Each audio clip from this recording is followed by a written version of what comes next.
version of the CX-5 2.2 liter turbo diesel all-wheel drive, and I've been driving this car for about a week, and here are some of my findings and feedback.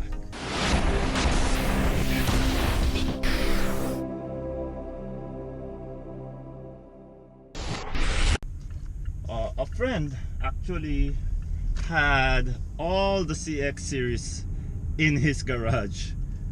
He loved it so much, he liked it so much, so he had everything. I had to ask him why did you do that? And he will tell me that it is the next best thing to a BMW. But that guy right now like transitioned everything to BMW. He still has a Mazda though, but he still regrets selling them. It has plenty of space in the cabin, plenty of space in the boot. It looks fantastic. I can agree why my friend said it is the next best thing to BMW. So maybe he considers Mazda like a BMW of Japan. Yeah, the iStop is also working very well to save that fuel, but I normally would turn it off. During the first few days, I was really surprised because I didn't know that this was a diesel variant. Well, I was really busy with my stuff, and then like when I got the car, I didn't even bother checking it, because when I was driving it, it didn't feel like a diesel. It didn't feel like a diesel. It felt like a gasoline. And this one producing 189 horsepower at 2000 RPM and 450 newtons of torque. Definitely this car performs fantastic. This performs extremely well on the highway, also in the city.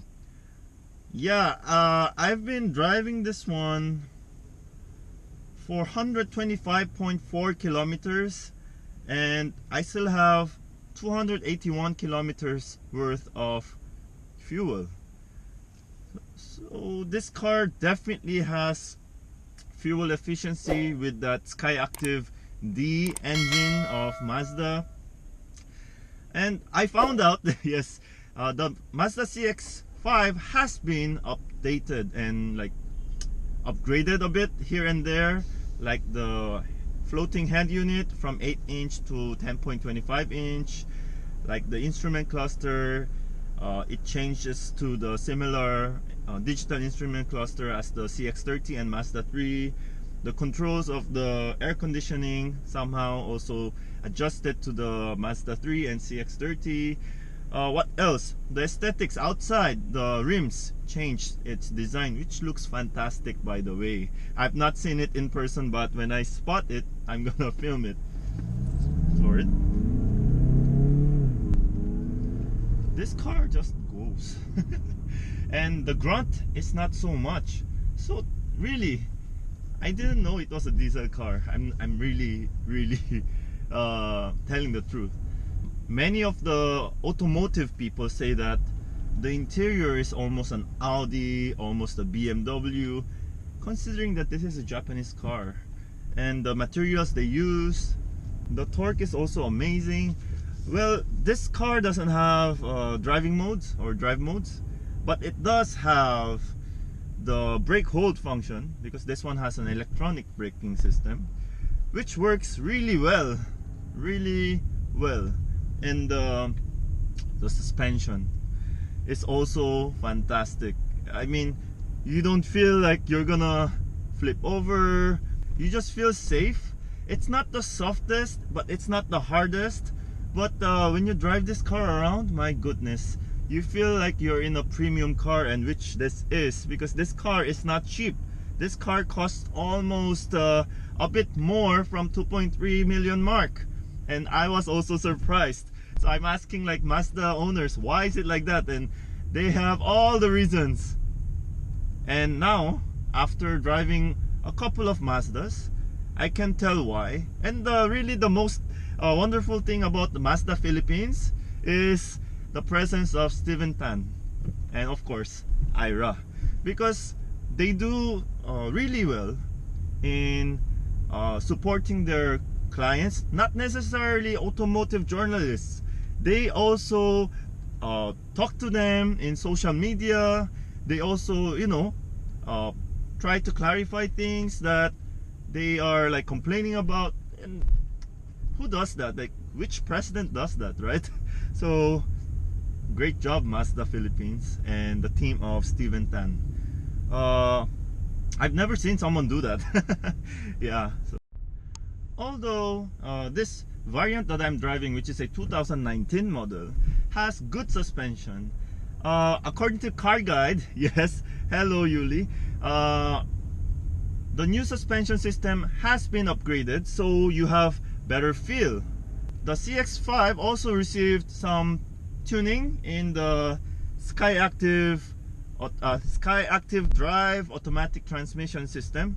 So yeah, this 6-speed SkyDrive automatic, which is like a conventional automatic transmission of Mazda, is really superb, hands down. You don't feel it shifting. I mean, that's how good it is. And actually, before driving this, I was in Subaru XV, Evoltis, Subaru using the CVT. For me, it's always the downside. Although Evoltis and XV are still one of the best and safest crossovers out there, I have to give lots of praises to the CX-5. Well, it is a lot more expensive, but yes, this one really did well. There's no noise coming from outside. Also, even the noise from the tires. The steering wheel, you feel planted because it's not the softest one. It is a bit stiff, which is cool. I like it. It's, yeah, you definitely feel planted and connected to the ground. That's really nice. You have sunroof, you have airbags. All these materials are fantastic. Definitely this car has value, and also the warranty.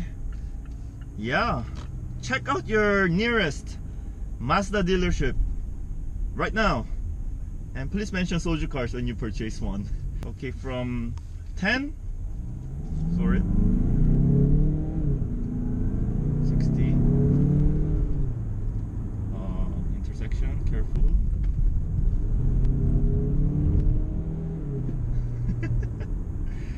Definitely it is a fun car to drive. Yes, it is a fun car to drive. It looks nice, it's safe, it's fun. So it's a cool car to drive, really. Like, if you can own one. Yeah, and then the heads-up display, which also shows the blind spots in like a waveform. That also adds to the premium feel. Like, it feels like you're in a game. Whenever you see things moving, it is a colored heads-up display. It always shows the speed limit. Sometimes it's not accurate, but I think it just tells us to be safe. It tells us to be safe. It kind of guesses, like, maybe because of the GPS. Yes, this one has a GPS or navigation. Anyway, what an amazing car. Thank you, Steven Tan, for the experience. It's always fun to drive a Mazda. Here we go, folks.